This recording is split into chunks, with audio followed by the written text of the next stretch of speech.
եմ խոսել նախորդ շաբաթ նոր վարչական շրջանի շենքում տեղի ունեցած միջադեպի մասին եւ պարոն Մարգարյան կարծում եմ որ դուք էլ նույնպես կարիք կունենաք խոսելու այս թեմայի մասին նախ եւ առաջ ուզում եմ ասել որ բռնության որևէ ձև լինի դա ֆիզիկական բռնություն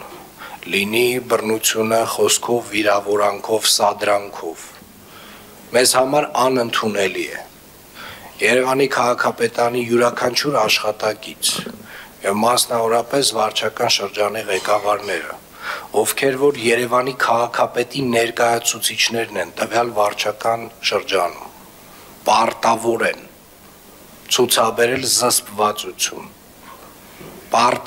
ցուցաբերել զսպվածություն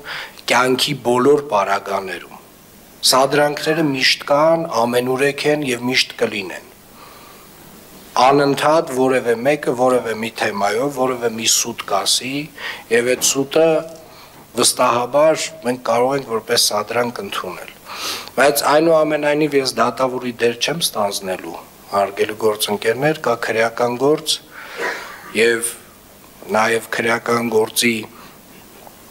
էությունը ցույց է տալիս որ կա նաեւ երկրորդ կողմ այնուամենայնիվ այսինքն կա խուլիգանության հոդվածով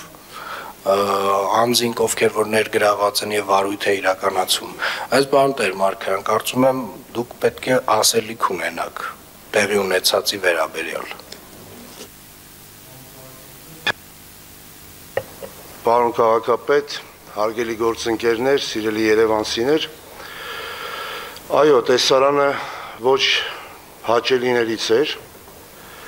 Եվ կարծում եմ, որպես վարչական շրջանի ղեկավար չպետք է տրվեի սադրանքին, պետք է առավելագույնս պահպանեի զսպվածություն, ցավում եմ տեղի ունեցածի համար եւ ձեզանից, պարոն քաղաքապետ եւ մեր հանրությունից եւս մեկ անգամ հայցում եմ ներողամտություն եւ հավատացնում եմ, որ դրանից հետո ես ինքս եկել եմ բազմաթիվ եզրահանգումների։ Շնորհակալություն։ Ես իհարկե գնահատում եմ պարոն տեր Մարգարյան ձեր խոսքը եւ համարում եմ որ շատ կարեւոր է հաստատել մեր թիմի վարքականոնը